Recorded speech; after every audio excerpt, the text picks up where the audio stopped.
this is Matthew and Courtney, and we are with the Chattanooga Public Library. We are running a short series on Dungeons and Dragons this summer, from the basics of playing To run your own game. What is D&D though? We've seen Lord of the Rings, the memes, people dressing up, but really is it that hard? I hear that a high AC is like really important. Attack roll or something, right? We attack beholders with warlocks, right? I've heard from my royal subjects that D&D is akin to LARPing, yes? LARP or no LARPing, I like the enthusiasm though. Those things are not quite D&D, but you may have heard some of those phrases. We do roll lots of dice. Create characters, go on adventures, and create a collaborative story. And yes, there is combat too, and if you wanted to, you could actually create a character that throws bread rolls at people. Would you want to though? Yeah. In D&D we do roll lots of dice. We make unique characters. Maybe not quite like this. And there is combat from time to time, although it may be something more effective than this. Yeah, but come on. Creating a character who throws bread rolls at somebody would be really fun. D&D is an ongoing adventure. You create a group of characters who then create a story together. It's not about winning or losing. It is about that story that you are telling with each other. We are only limited by our imagination, and the outcomes are determined by the dice. If you want to haggle with the shopkeep, you have to roll. See how persuasive you are. If you want to parkour off of a building onto a troll, you have to roll to see if you're successful or not, and by how much. The story takes place in a world that's created by the Dungeon Master, also known as the DM, or sometimes known as the GM, Game Master. The DM creates an entire world with cities, people, adventures, all just for you and your characters, who are also known as the party. While D&D has conflict and adventure, and yes, lots of dice, there is so much more to it than that. There's role-playing, improv, drama, and creative problem solving. There may be a heist mystery that needs to be solved, an ancient artifact hidden away in a dungeon somewhere that needs to be found, maybe a war that needs to be prevented, and eventually there's the BBEG. The big, bad, evil guy. What does a game of D&D actually look like? Well, first the DM has to set the scene, to create a world for the characters to interact with and a place in which they can make choices. After your ship has crashed, you wash up on shore. There is a yellow grassy field to the west, and the air is cold. To the north is a large worn yellow wall with 2 gates. At each gate there are guards with more reptilian-like features, including tails. You see some caravans of merchants and human traveling into the city, and some of you hear festive music coming from the city. This is how the DM has established the world in which the characters are going to introduce themselves to each other. He has let them know that they have washed up on a foreign beach shore and that there is a port city north. Now we need to get to know the protagonists. My character is a neutral good human sorcerer. Her name is Seraphine Bloodworth.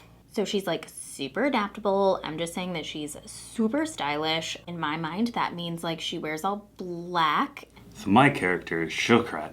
He's a dragon-born fighter with coppery reddish scales and a spiky head. My character's name is Tethys. She's an Eladrin elf.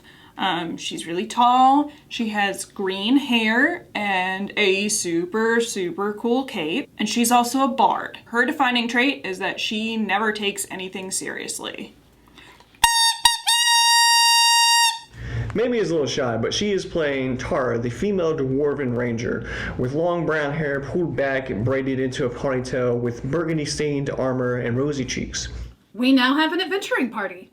This is the part of the game where the adventurers begin to interact with each other and the world around them.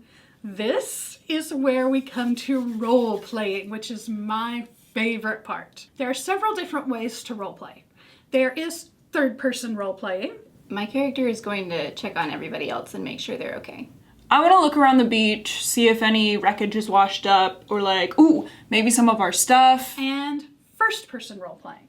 Okay, that was literally the worst of luck. And what a terrible captain. And salt water is terrible. Salt water is not that bad, but this sand is awful. Some people may start with third-person role-playing and switch to first-person, or they may never switch over into first-person role-playing, and that is perfectly okay.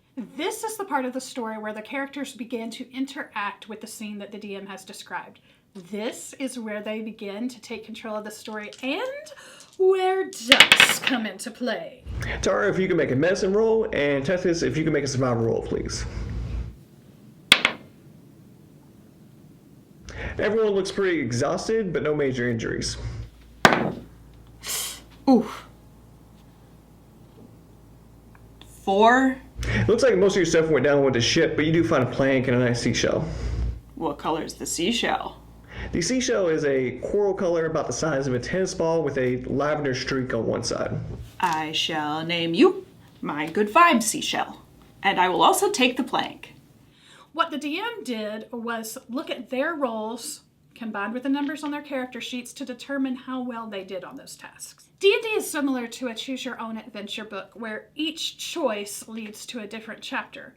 Now here, the DM has let our characters know that they're washed up on a foreign shore, half their crew is missing, they're cold, they're wet, they're miserable.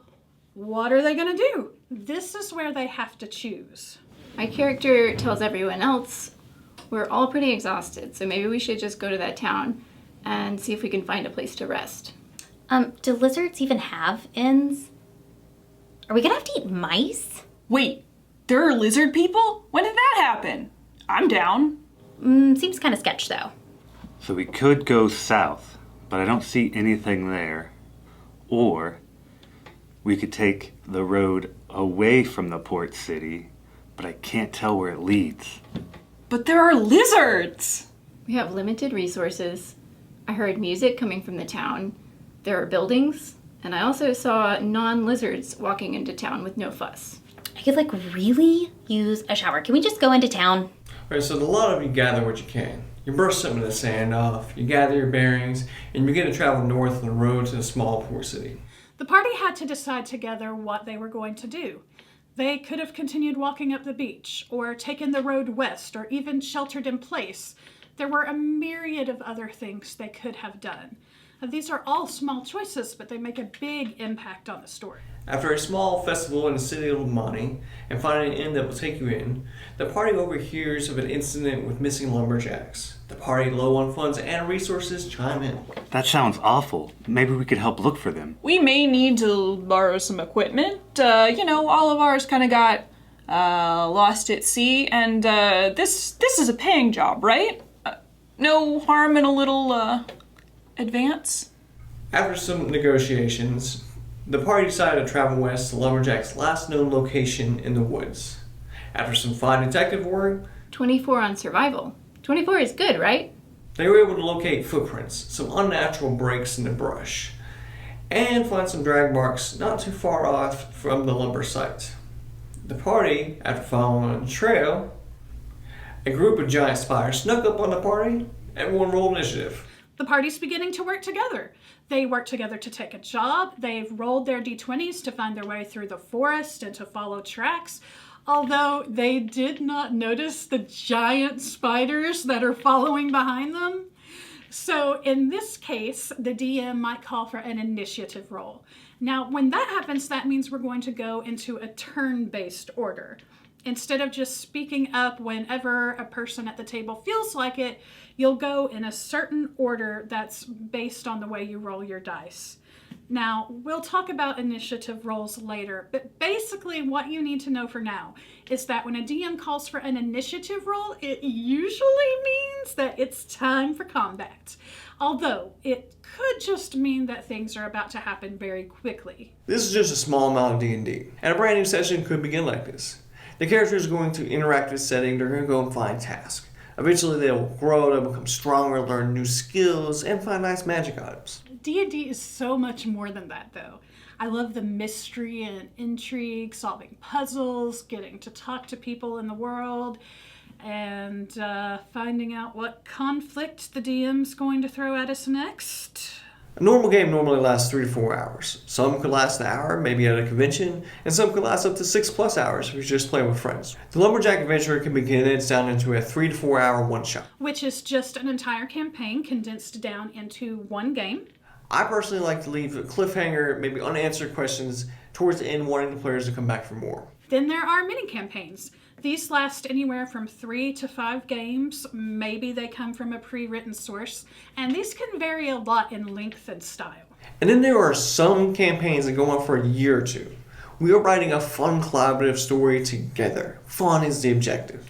Next video, we're going to talk about taking your ideas and concepts and forming them into a character. And a hot take, your ability scores are not even a factor during character creation. That's right, don't even think about them when you're making a character. We'll see you then.